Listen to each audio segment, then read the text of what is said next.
investigated. Tell the American public it definitively was not us. You would tell us, wouldn't you? I would say that it's being investigated, which is the only answer I'm prepared to give. Drone video shows the new grave sites for those killed. At least 192 students and teachers. That's according to Iranian state media.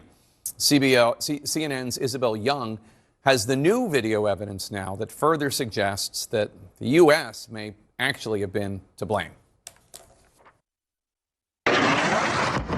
This is the moment a missile slammed into an Iranian base in Minab, a city in southern Iran, just over a week ago. In this freeze frame, you can see it clearly. Weapons experts tell CNN the wings and tail are consistent with a Tomahawk missile.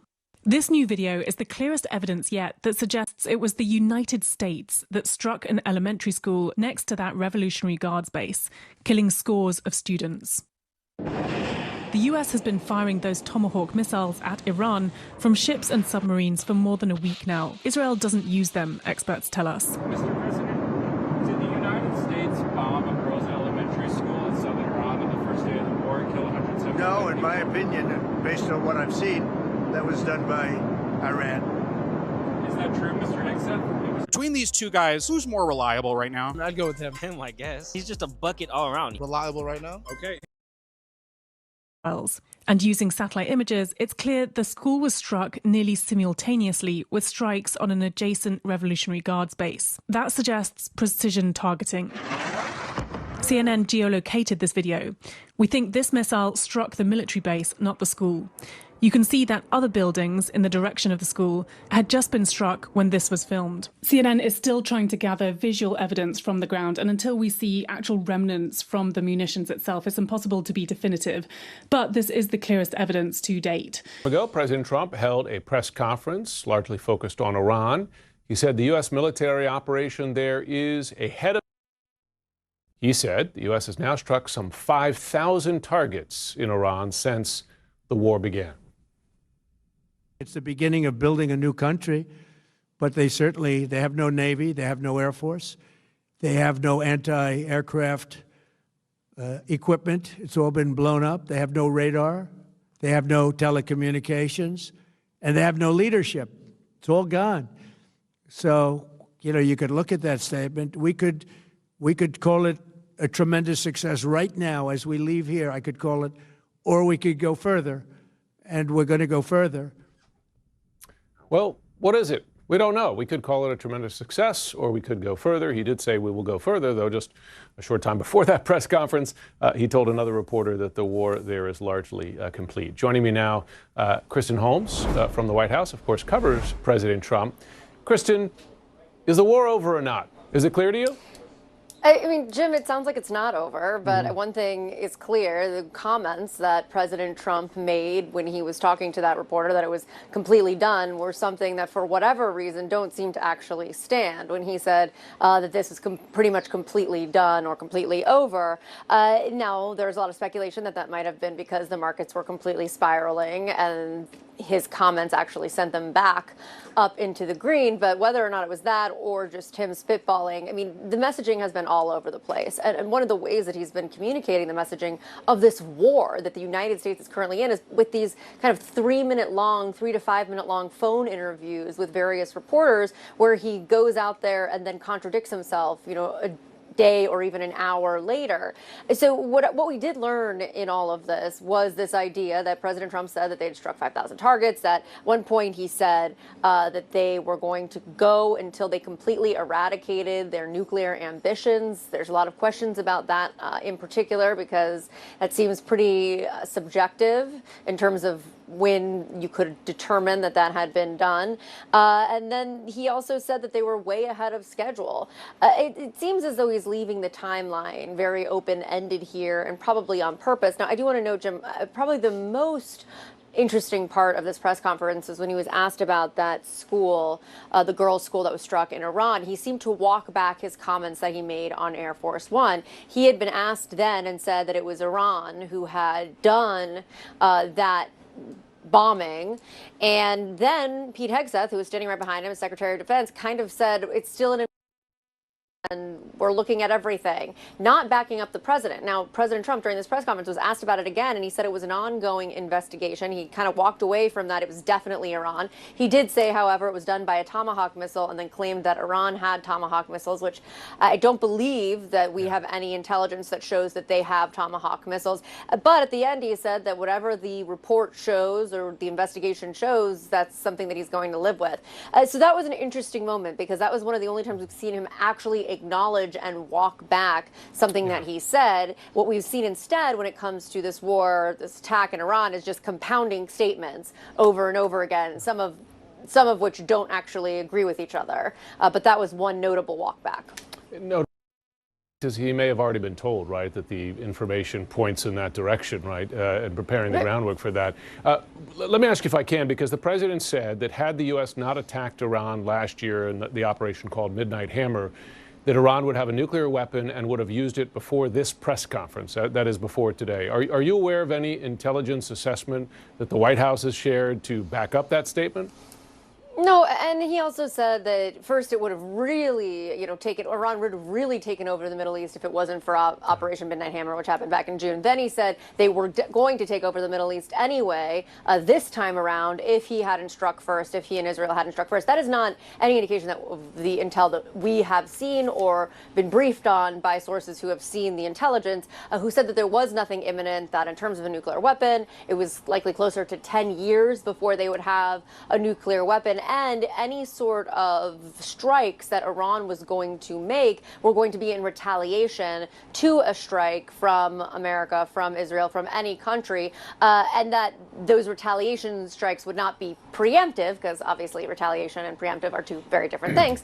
But that is different understanding from what President Trump has said out loud. Although behind the scenes, I mean, they have been very clear, White House administration officials, that there is no intelligence that showed that there was going to be an imminent strike or preemptive strikes by Iran. So this just seems to be kind of a boisterous, not true claim from President. Not true claim. Well, fact-checked. Lead as we wait for President Trump to begin a press conference. He told CBS News just minutes ago that he thinks the Iran war could be over soon. He called it very complete. Let's get to CNN's Kristen Holmes at the White House. Have only just begun. President Trump says it's very complete. What's going on? Yeah, actually, we saw Pete Hegseth, the Secretary of Defense, just moments after President Trump said this to CBS, reposting this tweet that said this is just the beginning. So clearly not on message. Now, I would say that President Trump was dialing it back. This is what he just said to Republicans. Take a listen. Because we felt we had to do that to get rid of some evil. And I think you'll see it's going to be a short-term excursion. So you have those two things, what he said to CBS and that excursion, short-term excursion, coupled together. Sounds like he's dialing back. But then, just a few minutes later, he said this: "We've already won in many ways, but we haven't won enough. We go forward more determined than ever to achieve ultimate victory that will end this long-running danger once and for all." There is so much messaging here that is all over the place. And President Trump, part of his strategy has been this, having these kind of 3-minute to 5-minute phone calls with various reporters, talking to them about what the strategy is for the war, and then contradicting himself in the next interview. So what we are going to see in a few moments is President Trump actually taking questions from a full press corps, giving remarks that are just supposed to be about Iran, although, of course, it is President Trump. And perhaps we'll get a more fulsome answer on where exactly all of this stands, because right now there is a lot of mixed messaging here. Thousands of Iranians filled a central square in Tehran today, a very public show of support for the new supreme leader, Mujtaba Khamenei, son of the late supreme leader. According to Iranian state media, similar rallies were held in the city of Esfahan and other parts of the country. CNN has a team on the ground in Iran. Fred Pleitkin and photojournalist Claudia Otto are in Tehran. Their movements are monitored by the Iranian government. Today, Fred talked with the top official who said that Iran is prepared for a long war and claimed the regime is still intact. Iran has a new supreme leader. What does that mean for your military effort and the confrontation with the United States and Israel? That means the system is quite functioning. Fred Pleitkin joins us now. So you attended that rally that was in support of the supreme leader. What was it like? It was huge. It was massive. There were thousands, tens of thousands, maybe even hundreds of thousands of people, Anderson, who turned out. It was in Engelab Square, which is Revolutionary Square, obviously celebrating the Islamic Revolution. And there really was a twofold message. On the one hand, people there were mourning the death of Ayatollah Ali Khamenei, the late supreme leader, who of course was killed in an airstrike a little over a week ago, and then also pledging allegiance to the new supreme leader, to Ayatollah Mojtaba Khamenei, who of course is the second. Are you starting a business? Do you need a logo? Design.com offers the world's #1 AI logo. Meaning death to America, death to Israel, certainly a lot more so and a lot more forcefully than we've witnessed in the past. And we've been at a lot of events similar to this one in the past. It was very large, and you could tell that the people there were really angry at the Trump administration, were very angry, obviously, at Israel as well. But at the same time, also tried to project that the governing forces here are still very much in control, Anderson, and also that there is a succession in place and that the leadership here in this country is still very much intact. The war with Iran. We're live in the Middle East in Tel Aviv tonight with breaking news. The United States military just says that it has hit more than 5,000 individual targets in Iran since the beginning of the war. That's 5,000 in just these past 10 days. That means 2,000 targets have been between today and Friday. So, and tonight, as Fred reporting on the ground, he says the most intense night of strikes that he's experienced there. U.S. Central Command also says that more than 50 Iranian ships have been damaged or destroyed. Their numbers of how many are in the Navy have shifted over time, but they are now consistent in saying it is fully destroyed. Nick Payton Walsh is out front with me in Tel Aviv. And Nick, the other front here is a very significant one. And, you know, I know we talk about it, but it is very important. You have soldiers here, ground invasion, and an all-out war going on with Hezbollah in Lebanon. So you went up right along the front line on the border today. That's true, and I think it's a sort of a sense of exactly how the unintended consequences, the ancillary parts of this conflict can continue to grow as we get into 9 to 10 days here now. The war between Hezbollah and Israel was a result of Hezbollah saying they would avenge the death of Ayatollah Khamenei, but it is now in full flow, and you get a sense of what this is becoming for Israel now, a really serious issue that it said it will deal with, but is increasingly, I think, potentially finding to be an escalatory conflict. Here's what we saw along the border. As the war fast spills over and twists, here Hezbollah rockets meet Israeli air defense, the fight thickening on the northern border Sunday night. I've been hearing that for about an hour now. Probably airstrikes over there in southern Lebanon. Blasts through the dark. With daylight, it persisted, joined by Apache attack helicopters throwing defensive flares, as Israel said it had overnight led its second targeted raid on the Iranian ally here. Small arms fire close by. Israel has demanded much of southern Lebanon empty out, but there were no open signs they were yet here in number enough for a full invasion. Instead, picking off targets. The goal, to disarm Hezbollah forever, not yet in reach, their rockets constant.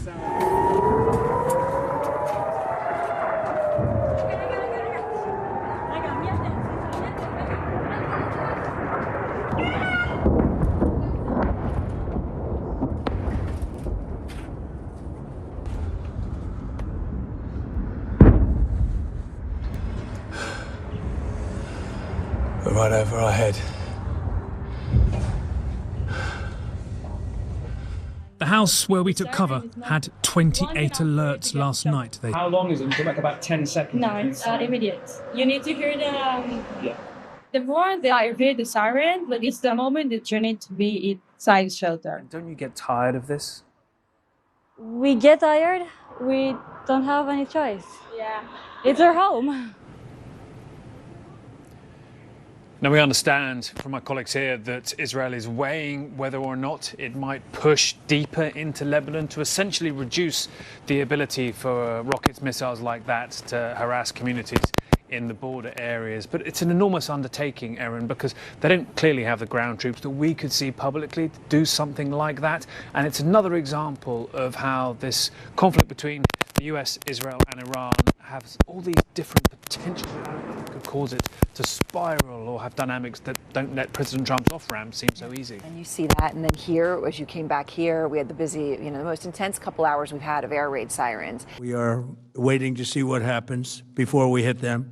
We could take them all out in one day, but it's all resulting in a 90% decline in various things, but in particular, Iranian missile launchers, and 83% drop in drone launchers. As you know, the drone launchers are pretty well shot, but we're at over 90% decline in the Iranian missile launchers, which is very hard to reproduce and very hard to get. And usually what we were able to do through great equipment, a lot of smart people, as soon as they sent a missile up from a launcher, we were able to knock out that launcher within a period of 5 minutes or less, accurately right on the noggin. So now we have low-cost interceptors effectively combating Iranian drones, and our B-2 bombers recently dropped dozens of 2,000-pound bombs to destroy missile launchers all over Iran and buried deep under Iranian soil in many cases. The soil was no match. And we're also annihilating the manufacturing base that the regime uses to build drones and missiles at a rate that nobody thought was possible. We're knocking them out. We know where they all are. We're knocking them out very quickly. We're ahead of our initial timeline by a lot. We probably would not have thought after a month we'd be here.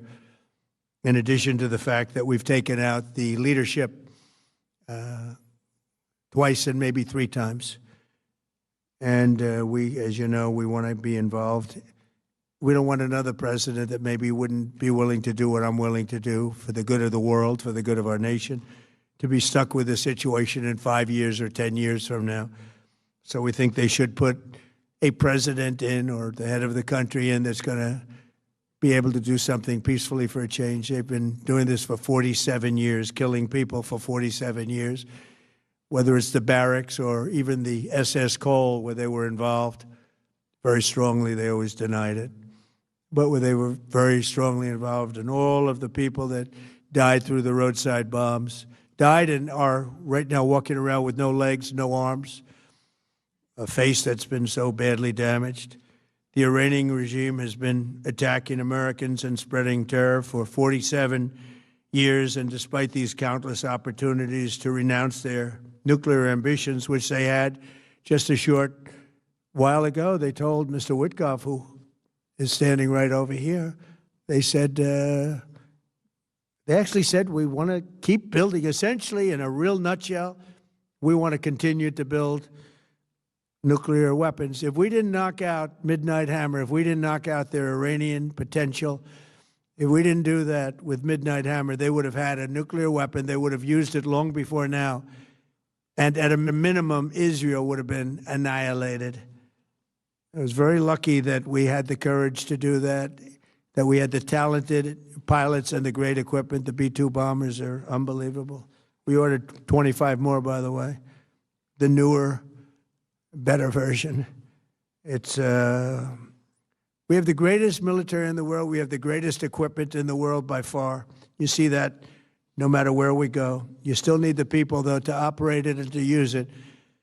And those are the people that we cherish. Even after we obliterated their key nuclear sites in Operation Midnight Hammer, they never negotiated in good faith. They still continued to say, we want to build nuclear. We want enrichment at levels that were unacceptable.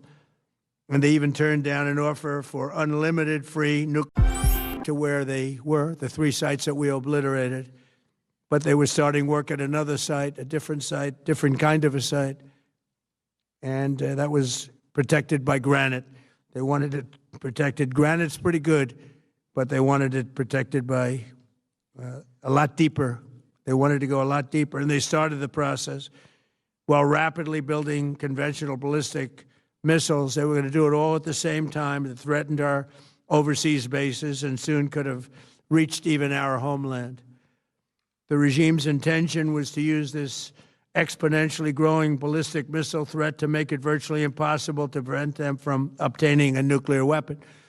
So as you probably saw, they had a tremendous number of missiles, most of which are now being used or destroyed, and very unsuccessfully used because we have been able, for the most part, to shoot them all down. What incredible technology. The Patriots have been unbelievable, and other things. And the laser technology that we have now is incredible. It's coming out pretty soon. Where literally lasers will do the work of, at a lot less cost, do the work of what the Patriots are doing or what other things are doing. The situation was very quickly approaching the point of no return, and the United States found it intolerable, in my opinion, based on what Steve and Jared and Pete and others were telling me, Marco, so involved, that I thought that they were going to attack us. I thought they would, if we didn't do this at the time we did it, I think they had in mind to attack us. And if you notice, they did something which was very foolish, very stupid, I would say. They attacked their neighbors. And their neighbors were largely neutral, or at least weren't going to be involved, and they got attacked. And it had the reverse effect. The neighbors came onto our side and started attacking them, and actually quite successfully. If you look at Saudi Arabia, you look at UAE, Qatar, and others, but they were strong and they were smart, but they got attacked. Nobody, when I first heard it, I said, no, somebody made a mistake. There was no mistake. UAE had over 1,000 missiles shot at it, knocked them almost all down. On the very first day I came down the escalator in 2015, I said, quote, I will stop Iran from getting nuclear weapons, and all I'm doing is keeping my promise. Think of that. That was in 2015. I said it. It was a threat then and a much bigger threat now, but no longer a threat, not for a long time anyway. We want to keep it that way. As we continue Operation Epic Fury, we're also focused on keeping energy and oil flowing to the world, and I will not allow a terrorist regime to hold the world hostage and attempt to stop the globe's oil supply. And if Iran does anything to do that, they'll get hit at a much, much harder level. I will take out those targets that were easy and that I mentioned just before. We'll take them out so quickly, they'll never be able to recover, ever. If they want to play that game, they better not play that game. In the long run, oil supplies will be dramatically more secure without the threat of Iranian ships, drones, missiles, nuclear menace, or anything. So the Strait of Hormuz is going to remain safe. We have a lot of Navy ships there. We have the best equipment in the world, inspecting for mines. Again, most of their ships are down at the bottom of the sea, but we will hit them so hard that it will not be possible for them or anybody else helping them to ever recover that section of the world if they do anything. In recent years, the regime and its terror proxies have launched attacks on hundreds of commercial vessels. We're putting an end to all of this threat once and for all, and the result will be lower oil prices, oil and gas prices for American families. We've done that. We've done it. We brought it very low. This was just an excursion into something that had to be done. We're getting very close to finishing that, too. In the meantime, during this brief disruption, the United States is offering political risk insurance to any tankers operating in the Gulf. So we're putting up risk insurance. We'll perhaps go alongside of them for protection. We don't think it'll be necessary if it is. And if they do anything, the price will be incalculable. It will be so great that they will have wished they never did it, because you have to keep the straits flowing. With all of that, it affects other countries much more than it does the United States. It doesn't really affect us. We have so much oil and gas, much more than we need. We have Venezuela now as our new partner, great partner. They've worked out so wonderful. We're working with the administration, the president, and it's a massive source of oil, gas, everything. But we're in a very good position, but very unfair to other parts of the world, like China as an example. I mean, we're doing this for the other parts of the world, including countries like China. They get a lot of their oil through the straits. So we're doing this. We have a very good relationship with President Xi in China. I'm going there in a short period of time, and we're protecting the world from what these lunatics are trying to do, and very successfully, I might add. We're also waiving certain oil-related sanctions to reduce prices. So we have sanctions on some countries. We're going to take those sanctions off till this straightens out. Then who knows, maybe we won't have to put them on. There'll be so much peace. But when the time comes, the U.S. Navy and its partners will escort tankers through the strait if needed. I hope it's not going to be needed, but if it's needed, we'll escort them right through. And we have the greatest mine-sweeping ability. We have the greatest ships, and we know exactly where they're placed. We'll get them out of there very fast, but we hope we don't have any of that. And again, if they do that, if they play that game, we're going to hit them at a level that they have not seen before. So we're winning very decisively. We're way ahead of schedule. Our military is the greatest in the world, with the greatest equipment and the greatest people in the world. Nobody's ever seen anything like it. Iran's a very powerful country. They were going to take over the Middle East. If we did not hit them, they were going to take over the Middle East. They had thousands and thousands since their last hit. They had thousands and thousands of missiles and everything else. Most are now destroyed. But they were going to take over the Middle East. Those weapons were aimed at Middle Eastern countries that had nothing to do with this. They were going to take over the Middle East, and they were going to try and destroy Israel. So we stopped it with good timing, and we're very proud to be involved in this, and it's going to be ended soon. And if it starts up again, they'll be hit even harder. Thank you very much for being here. Go ahead. Any questions? Thank you so much. Go ahead. Do you approve of Iran's new supreme leader? And secondly, can you tell us more about your call with Russian President Vladimir Putin today? Yes. What did you discuss? Yes, I had a very good call with President Putin. We had a lot of people on the line from our side, from his side. We were talking about Ukraine, which is just a never-ending fight.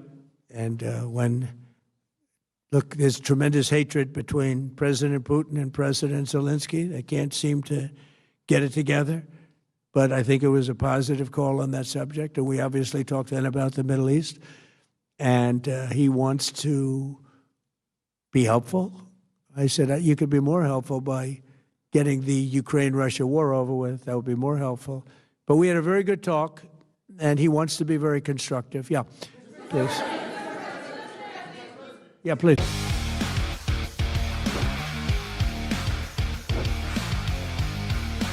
And with respect Very to soon. Look, everything they have is gone, including their leadership.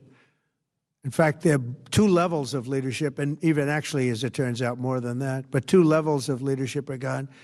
Most people have never even heard about the leaders that they're talking about. So it's obviously been very, very powerful, very effective. to Cuba, you said that Cuba wants to make a deal. Yes. What would the United States get in return for that, and why should Americans trust Marco Rubio to negotiate it? Well, Marco Rubio is doing a great job. I think he's going to go down as the greatest Secretary of State in history. Look at what we've done as a presidency. Look at what we've done as an administration. They trust Marco, and so do the American people trust. He's been successful no matter where he's been. He also speaks the language, which is always nice and always helpful. But he's dealing, and it may be a friendly takeover. It may not be a friendly takeover. It wouldn't matter, because they're down to, as they say, fumes. They have no energy. They have no money. They're in deep trouble on a humanitarian basis.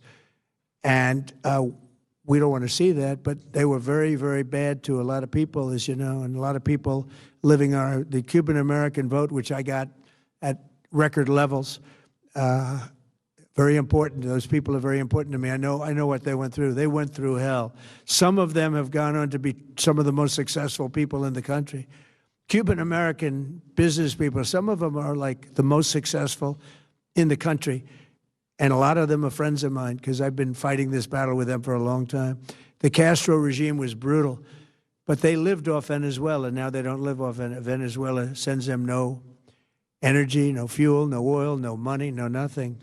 They lived without Venezuela. They couldn't have made it. And we cut them off from everything else. So, yeah, they're going to make either a deal or we'll do it just as easy anyway. Yeah. Please, go ahead. Tomahawk missile likely destroyed that Iranian girls' school. So will the U.S. accept any responsibility? Well, I for haven't that strike? seen it. And I will say that the Tomahawk, which is one of the most powerful weapons around, is used by, is sold and used by other countries, you know that. And whether it's Iran, who also has some Tomahawks, I wish they had more, but whether it's Iran or somebody else, the fact that a Tomahawk is very generic, it's sold to other countries, but that's being investigated right now.